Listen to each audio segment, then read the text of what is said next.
श्री महेश्वरी से सभी पाठकों श्रोताओं को श्रद्धा कटारी उदयपुर का नमस्कार। बात हम सबकी, आप सभी को जन्माष्टमी की बहुत बहुत शुभकामनाएं। भगवान कृष्ण हर युग में, हर काल में, हर मौके पर हमें कुछ न कुछ सिखाते आए हैं।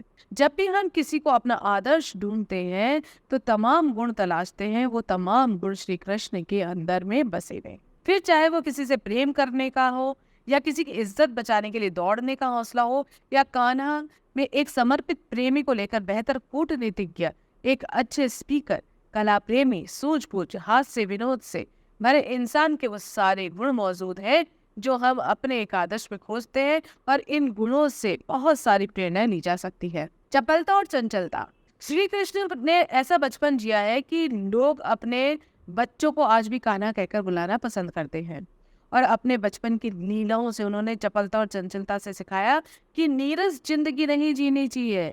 जब भी जीना है तो खुलकर, निर्मलता के साथ साथ अपनी जिंदगी को गति देनी चाहिए। उनका सेंस ऑफ ह्यूमर बहुत ही अच्छा था, इसीलिए उन्होंने ग्वालों के बीच में एक अपनी पहचान बना रखी थी। वे एक सफल लीडर थे। कृष्ण बचपन से ही सफल लीडर की तरह ही मोर्चे पर जनता की मुसीबतों को अपने सर पर लेते थे। और युवावस्था में उन्होंने यदुवंश का नेतृत्व भी किया। लेकिन इन सब के बीच में बड़ी बात जो हमें बहुत कुछ सिखाती है कि वो सिंहासन पर बैठकर राजा कभी नहीं बने। वो नेतृत्व तो सिखाते थे, लेकिन उनकी पहुंच सत्ता नहीं बल्कि जनता के बीच में रही। और आज भी लोग अपने लीडर में वो ही गुण खोजते हैं जो एक अच्छे स्पीकर कृष्ण में है। वो बहुत अच्छे स्पीकर थे और हताशा के दौर से बाहर निकालने का, मतलब वो नेगेटिविटी से पॉजिटिविटी में लाने का काम करते थे। मुसीबत में हथियार डाल देते थे जो लोग, उनको वो अच्छे से योग और ज्ञान का समागम होने से उनको अच्छे से अच्छा पाठ पढ़ाते थे। और कुरुक्षेत्र में उन्होंने रण में हताश अर्जुन को भी श्रीमद् भगवत गीता का उपदेश देकर कृष्ण मानव समाज को ज्ञान और योग की शिक्षा भी देते थे। जुर्म के खिलाफ वो हमेशा खड़े रहते थे, बोलते थे और उसके खिलाफ लड़ते थे। कृष्ण एक समाज सेवी और क्रांतिकारी किरदार है जो जुर्म के खिलाफ आवाज उठाकर एक बड़ा बना देते थे। संगठन की क्षमता, अपने सामर्थ्य पर पूरा विश्वास दिखाकर कृष्ण ने भयंकर हालातों में भी गोकुल को और सुरक्षित रखा और बचाया। और उन्होंने अपना सीना चौड़ा करके लड़ने के लिए वो हमेशा खड़े हो जाते थे। अत्याचार करने वालों के खिलाफ खड़े हो जाते थे। और उन्होंने अत्याचारी अपने मामा का भी वध इसीलिए कर दिया। ये सिखाते हैं कि जुर्म के खिलाफ किसी भी उम्र में खड़ा हुआ जा सकता है। कृष्ण बहुत बड़े कूटनीतिज्ञ भी थे।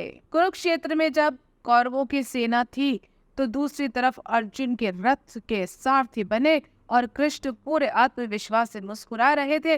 उन्हें पता था कि युद्ध जीतने के लिए सिर्फ संख्या बल की जरूरत नहीं होती, मनोबल और कूटनीति का भी होना जरूरी है।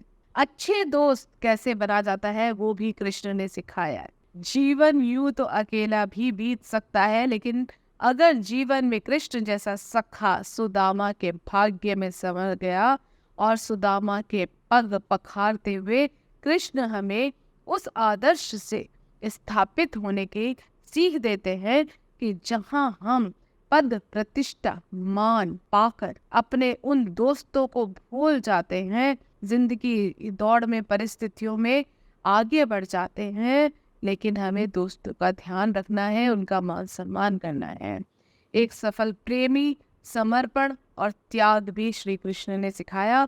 आज भी लोग उनके प्रेम की मिसाल देते हैं। राधा और कृष्ण का नाम जरूर लेते हैं। ऐसे युगल जो प्रेम में हैं लेकिन पूर्ण समर्पण के भाव से। कृष्ण के प्रेम में डूबी गोपियां, रास रचाते कृष्ण आध्यात्मिकता और श्रृंगार का अनूठा संगम है, जो हमें सिखाते हैं कि जीवन में रस, श्रृंगार और प्रेम है, साथ ही साथ आध्यात्मिकता, समर्पण भी है। वे एक रक्षक थे और वो ये सीख देते थे कि एक आवाज में अपने चाहने वालों के पास पहुंच जाते थे। सुपरमैन की जैसे उनको कौन भुला सकता है। भरे बाजार में आबरू नीलाम हो रही थी, तब भी उसने कृष्ण को बुलाया, लेकिन एक आवाज में पहुंचने वाला असल मायने में भगवान श्री कृष्ण जो सबके प्रिय करीबी हो सकते हैं। भगवान कृष्ण द्रौपदी की एक आवाज में भरी सभा में पहुंच गए। आज भी कोई प्रेम से पुकारे तो प्रेम की तरंगे शरीर में संपादित कर देते हैं। श्री कृष्ण किसी एक व्यक्ति का नाम है और नहीं भी है। श्री कृष्ण खुद अपने मुख से कहते हैं कि मैं अव्यक्त हूँ, अजन्मा हूँ, इसीलिए कृष्ण को समझने वाले के लिए कृष्ण होना जरूरी है। आप सभी अपना ध्यान रखिए, अपनों का ध्यान रखिए। जय श्री कृष्ण, जय महेश।